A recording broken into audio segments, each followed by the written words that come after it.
How's it going, gamers? Chongo here, and today I've got a gameplay commentary for you guys. The gameplay is of Cube World on the PC, and today's commentary topic is about indie games and what role they'll play in next gen. So anyway, let's get into it. So first off, indie games have had their ups and downs this generation. I mean, we have seen some really good indie games, but when it comes to consoles, it's been a lot harder for indie developers to get their content on there, and basically the systems haven't been that great for it. I mean, back when Xbox 360, they don't do it anymore, but they were charging like $10,000 for an update for an Xbox Live game, which if you're an indie developer, you don't have that kind of money to chuck for an update, especially if your game has a serious problem. So it was kind of silly, and this was on Microsoft's part. Obviously, they were trying to take some more money from these guys, and it seemed really stupid, but they've since lifted that. I'm not sure if there is still a cost for that or if there is none at all. So this is going to go into the future of Xbox One as well. PlayStation 4 is a lot more indie friendly, and they don't really want to, charge people like that. I'm not sure if the PlayStation 3 had anything with charging for updates, but I know it was nowhere near $10,000 with what Microsoft was asking for the Xbox 360. Now, next generation, Xbox was kind of odd with indie. They said that they need to find a publisher before being on, and obviously indie developers didn't like this. It doesn't seem like a very nice way to do it, and PlayStation 4 has been very open with the fact that they want indie on their system, and the reception of this has been quite good. Many indie developers were moving towards PlayStation 4, as well as I'm pretty sure most people, if they like indie games, some people don't, but if you do, obviously you're feeling very happy that there's going to be more indie games in the consoles.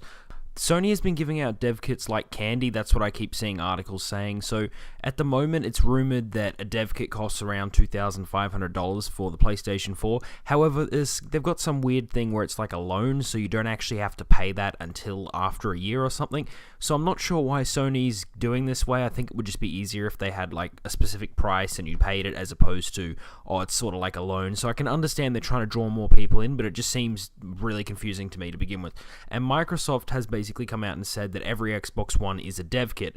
So this means, like, once you have your Xbox One or you choose to buy it or whatnot, you can then pay $100 and you're able to make games for the Xbox One.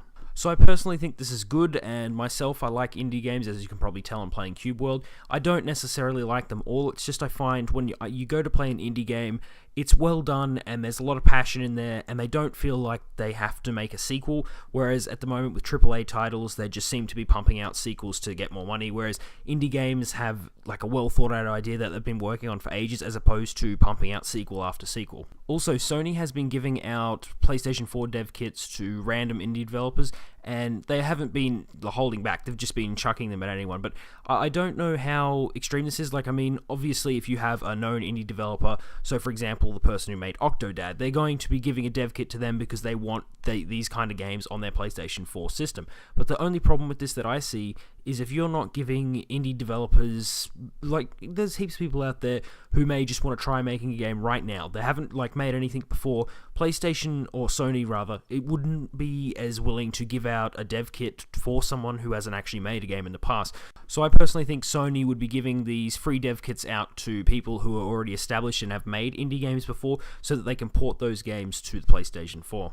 So even though Sony is kind of waivering the $2,500 dev kit cost for the PlayStation 4 until a year or whatever, I still don't think that that's a right thing to do. I think it'll be a lot better for them in the long run if they turn the PlayStation 4 into a dev kit, like what Microsoft's doing. And there's no real source on how many units or dev kits they've been sending out at the moment, so even though they are doing this earlier than Microsoft, because as I said, Xbox One won't actually have this on launch, it'll be a bit after that, it still would be easier if you could just go out, buy a console, and that is your dev kit. You don't have to wait for something to come in the mail or, pay $2,000 later on for something.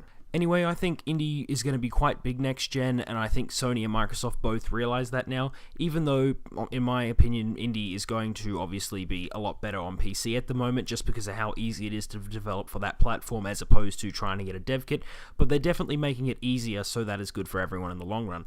So just before I finish this video, I want to say that I'm going to be doing a Q&A video, and that will be my next video.